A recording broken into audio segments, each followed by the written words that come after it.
but it's so much harder than it sounds. I know it's closing if I just stand still. Good evening, guys. That's Brad Brown in nature. Just been out on a quick run. The weather is okay now. It's not raining, so that's good. We're getting closer and closer to fall, so it's soon gonna rain. Oh, not soon gonna rain, but gonna rain much. Today I just want to touch on a subject that's been on my mind for quite a while. I want to talk a little bit about mental health and anxiety. I just want to rewind a little bit, 4 years back in time. I was in really bad shape and was hitting rock bottom, you can say that. I was big and fat and lazy, worked too much, and I really struggled with some mental issues and some physical issues. I was overweight, burnout on work, really struggling. I hit rock bottom, you can say that. It was really stressful and painful. So 4 years ago I went home from work. It was just a normal day. Had been working too much for a long period of time, but suddenly when I went home I got really pain in my chest and I was feeling really sick and really bad, and I was pretty sure that something was really wrong with me. It was really tough for me, tough for my family and everybody around me. But I was hitting rock bottom. It was stressful, mental and physical pain. I was pretty sure that something was really wrong with me, some kind of heart attack or maybe something else. So that day my wife called the ambulance. They picked me up and drove me to the hospital. They tested me with different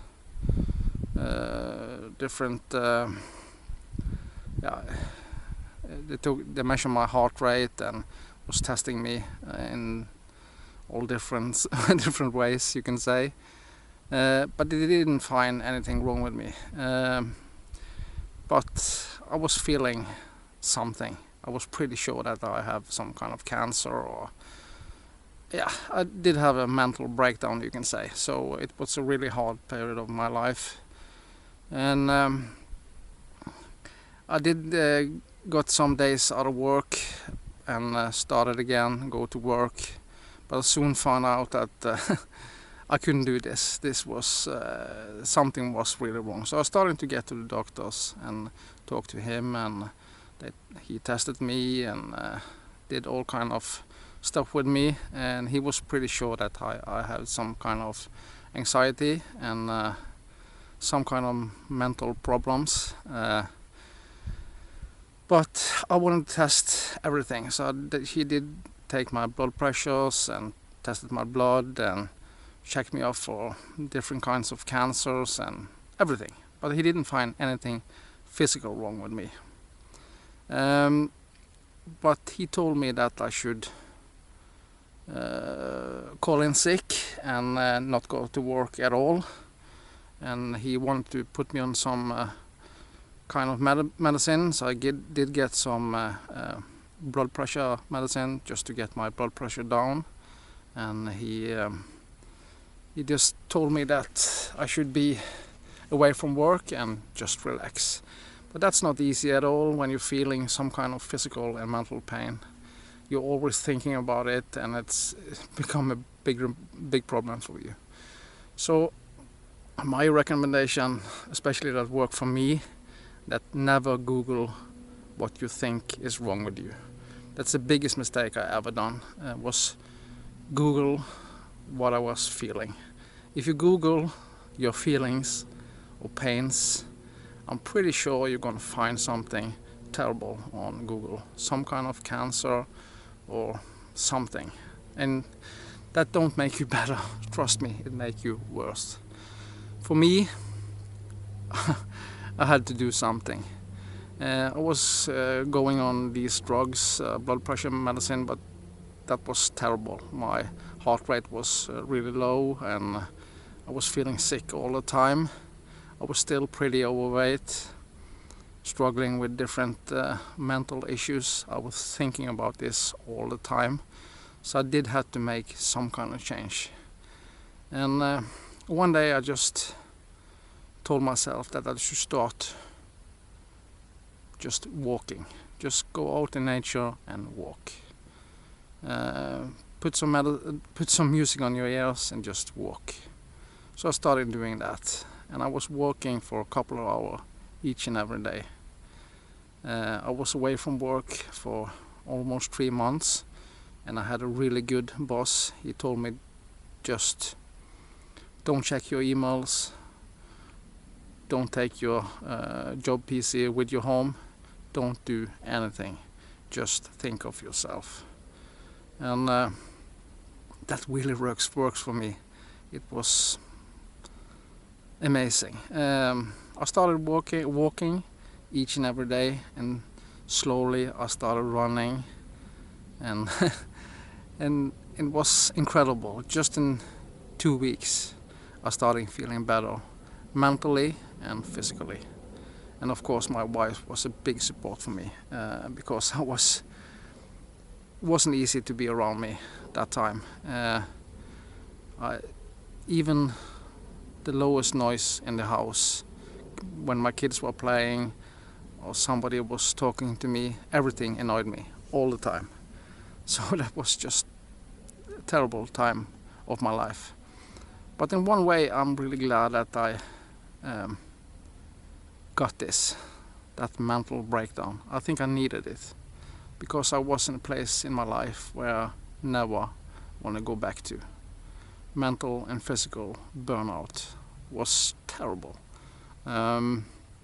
So for me, starting training, starting running, starting doing something else, flying drones, starting a YouTube channel, creating something that got me to be a much better person. Now I'm happy, I'm in good shape. Of course I'm older now, but and you got other physical pains, but that's normal. But just starting taking care of myself, thinking about different stuff, that's just been amazing. So I think everybody experienced some kind of mental breakdown in their life, and I know that there are millions of people that are struggling with anxiety, social problems, financial problems, lots of problems. But just take care of yourself, think about yourself, put yourself first and other people second. Don't lose yourself. Try to be positive, try to think positive. It's not always easy to do that, but just do something fun, something you like. It doesn't matter. You don't have to be training, you don't have to be going to the gym, you don't have to be, do whatever you like. Just have fun and find the tools that works for you. But I don't think always medicine is the right way to go. Drug yourself with all kinds of drugs that just make you a weaker person. Some people of course need some kind of drugs just to get over the hill, but it's not that easy to stop taking pills. I understand that some people has to take some kind of medicine just to function, and I know this because of a lot of people I know really close to me has some kind of anxiety and depression, and I need some kind of medicine just to stay floating, and they're probably going to use that for the rest of their life, and I can understand that. But I think if you combine that with a hobby or something you like, that's the greatest medicine in the world. Just try to be creative in something. So that was just a short talk for me, but stay safe, stay positive, and trust me, things will be better. See you on the next one. Bye bye.